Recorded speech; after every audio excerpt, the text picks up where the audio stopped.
அனைவருக்கும் வணக்கம். இந்த பதிவில் மார்கழி மாதம் தேய்பிறை பஞ்சமி தினத்தன்று வராகி இன்னைக்கு வெர்லி மஞ்சள் பயன்படுத்துங்க. எதற்காக பயன்படுத்த வேண்டும் அப்படிங்கிறது, அந்த வெர்லி மஞ்சளை பயன்படுத்திய பிறகு அந்த மஞ்சளை நம்ம என்ன செய்யணும் அப்படிங்கிறத அந்த பதிவில் பார்க்கலாம். வெர்லி மஞ்சள் வராகி அன்னைக்கு போடுவது ரொம்ப நல்லது. வெர்லி மஞ்சள் தீபம் ஏற்றலாம், வெர்லி மஞ்சள் வைத்து மாலை போடலாம். எதற்காக வெர்லி மஞ்சள் வைத்து வராகினிக்கு வழிபாடு செய்வது ரொம்ப சிறப்பு அப்படின்னா, அம்பாளுக்கு பொதுவாகவே மஞ்சள் வழிபாடு ரொம்ப சிறப்பானது. வராகி அன்னைக்கு இந்த மஞ்சள் எதற்காக வைத்து வழிபாடு செய்கிறோம் அப்படின்னா, திருமணத்தில் இருக்கிற பிரச்சனை தீர்வதற்காக. நிறைய பேருக்கு பார்த்தீங்கன்னா திருமணம் நடப்பதில் பெரிய தடையாக இருக்கும். அவங்களாம் வெர்லி மஞ்சள் மாலை போட்டு வைத்து வழிபாடு செய்யும்போது அந்த திருமணம் சீக்கிரம் நடக்கும். திருமணம் ஆனவர்களுக்கு கணவன் மனைவிக்குள்ள ஒற்றுமை இல்லாமல் எப்போ பார்த்தாலும் சண்டையாக ஒரே பிரச்சனையாக போய்கிட்டு இருக்கும். அப்படி இருப்பவர்களும் வராகி அன்னைக்கு வெர்லி மஞ்சள் மாலை போட்டு நம்ம வைத்து வழிபாடு செய்யும்போது அந்த கசப்பான பிரச்சனையும் நமக்கு தீரும். ஒருவேளை கணவன் மனைவிக்குள்ள பிரச்சனை வரமாட்டேங்குது, மூணாவது மனிதர்களால் தான் ரெண்டு பேத்துக்குமே அடிக்கடி சண்டை வருது. ஏன்னா இந்த மாதிரி தான் நிறைய பேத்துக்கு சண்டை வரும்.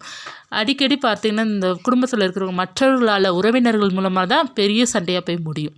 அப்படி இருப்பவர்கள் எல்லாம் வராகி அன்னைக்கு வெர்லி மஞ்சள் மாலை பயன்படுத்தி வழிபாடு செய்து பாருங்கள். அந்த பிரச்சனை முற்றிலும் துயரும். ட்ரை பண்ணி பாருங்கள். வெர்லி மஞ்சள் எத்தனை எண்ணிக்கையில் மாலையாக போடணும் அப்படின்னா 5லேருந்து நம்ம ஆரம்பிக்கலாம். 5, 7, 9, 11, 21, 27, 108 இந்த மாதிரி எண்ணிக்கையில் நம்ம வராகி அன்னைக்கு வெர்லி மஞ்சள் மாலை அல்லது குண்டு மஞ்சள் மாலை கெட்டி நீங்கள் வராகி அன்னைக்கு கழுத்திற்கு போட்டுட்டு, அதாவது படம் இருந்தால் படத்திற்கோ சிலை இருந்தால் சிலைக்கோ போட்ட பிறகு நீங்கள் அந்த மாலையை என்ன செய்ய வேண்டும் அப்படின்னா, அரைச்சி அதை நம்ம பயன்படுத்திக்கிறணும். மஞ்சள் கயிறுக்கு பயன்படுத்தி கொள்ளலாம் அல்லது பூசி தேய்த்து குளித்து கொள்ளலாம். கைகளெல்லாம் நம்ம பூசி தேய்த்து குளித்து கொள்ளலாம். அரைக்கும் போது கவனமாக அரைங்க.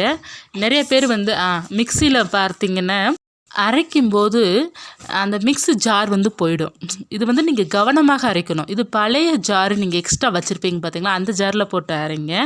புதிதாக ஜாரில் ட்ரை பண்ணாதீங்க. ஒரு சில வெர்லி மஞ்சள் ஜாரை போக வச்சிரும். எனக்கு போக வச்சிருச்சு ஒரு ஜார் போயிட்டு. அதனால தான் நான் சொல்கிறேன், கவனமாக அரைங்க. பழைய ஜாரை நீங்கள் பயன்படுத்திக்கோங்க, புதிய ஜார் பயன்படுத்தாதீங்க.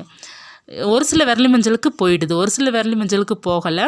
ஸோ மஞ்சளை பார்த்து நீங்கள் அரைச்சிக்கோங்க. அப்படி இல்லைன்னா நீங்கள் என்ன பண்ணணும், நிறைய மஞ்சளை சேர்த்து வச்சு நம்ம மிஷினில் கொடுத்து அரைச்சிக்கலாம். அரைச்சிட்டு நீங்கள் பார்த்தீங்க அப்படின்னா பயன்படுத்திக்கோங்க. எதற்கு பயன்படுத்தணும் அப்படின்னா, நம்ம மஞ்சள் பூசி குளிச்சிக்கலாம். இல்லை மஞ்சள் பூசிலாம் குளித்து பழக்கம் கிடையாது அப்படின்னு நீங்கள் மஞ்சள் கயிறுக்கு திருமணம் ஆனவர்களாக இருந்தீங்கன்னா தேய்ச்சி குளித்து பாருங்கள். அது தேய்க்கும் போதெல்லாம் என்னுடைய கணவன் என் கூட ஒற்றுமையாக இருக்கணும் அப்படிங்கிறத நினச்சி நீங்கள் தேய்ச்சி குளித்து பாருங்கள். நிச்சயமாக அவங்க ஒற்றுமையாக இருப்பாங்க. பிறகு நிலைவாசலுக்கு நம்ம பயன்படுத்தலாம். எப்போதுமே நம்ம நிலைவாசலுக்கு மஞ்சள் பூசி பொட்டு வைப்போம் பார்த்திங்களா, அதற்கு நீங்கள் பயன்படுத்தலாம். பிறகு நம்ம சமையல் அறையில் கேஸுக்கு நம்ம அந்த ஸ்டவ்வுக்கு பக்கத்துலலாம் மஞ்சள் குங்குமம் போட்டு வைத்து குழம்பு போடும் பார்த்திங்களா, அந்த மாதிரி இடத்துக்கு பயன்படுத்தலாம். நிறைய பேர் பார்த்திங்கன்னா சுவாமி படத்துக்கே திரும்ப பயன்படுத்தாதீங்க. பயன்படுத்தலாமா அப்படிங்கிறது கேட்குறீங்க. சுவாமிக்கு பயன்படுத்தினா திரும்ப எப்படி சுவாமிக்கே பயன்படுத்த முடியும்? அது சுவாமிக்கு பயன்படுத்தின பிறகு அது நமக்கு பிரசாதம் மாதிரி. ஸோ நம்ம தான் பயன்படுத்தணும். அதற்கப்புறம் அதே போல் குங்குமத்தையும் அப்படி தான் கேட்டிருந்தீங்க. குங்குமம் அர்ச்சனை பண்ணிவிட்டு திரும்ப சுவாமி படத்திற்கு விளக்குக்கே நம்ம மஞ்சள் குங்குமம் போட்டு வைக்கலாமான்னு கேட்டிருந்தீங்க. அந்த குங்குமத்தை நம்ம தான் பயன்படுத்த முடியும். திருப்பி எப்படி சுவாமிக்கு அர்ச்சனை பண்ணிவிட்டு சுவாமிக்கே நம்ம படத்திற்கு குங்குமம் வைக்க முடியும்? என்னை பொறுத்த வரைக்கும் நம்மளே பயன்படுத்திக்கலாம் அப்படிங்கிறது நான் சொல்ல வரேன். எனக்கு தெரியல, இந்த விஷயம் தெரியல. ஏன்னா நம்ம சுவாமிக்கு தான் நம்ம அர்ச்சனை பண்ணுறோம். திரும்ப சுவாமிக்கே நம்ம மஞ்சள் குங்குமம் போட்டு எதுக்காக வைக்கணும்? அதை நம்ம பயன்படுத்துறதுக்காக தானே நம்ம அர்ச்சனை பண்ணுறோம். நமக்கு அந்த ஒரு நல்ல ஒரு பாசிட்டிவ் எண்ணம் வரணும், நமக்கு நல்ல ஒரு செல்வங்கள் வரணும் அப்படிங்கிறதுக்காக தானே நம்ம அர்ச்சனை பண்ணுறோம். அர்ச்சனை பண்ணுறது சுவாமிக்கு அர்ச்சனை பண்ணுறது அது நம்ம தான் யூஸ் பண்ணிக்கிடணும்.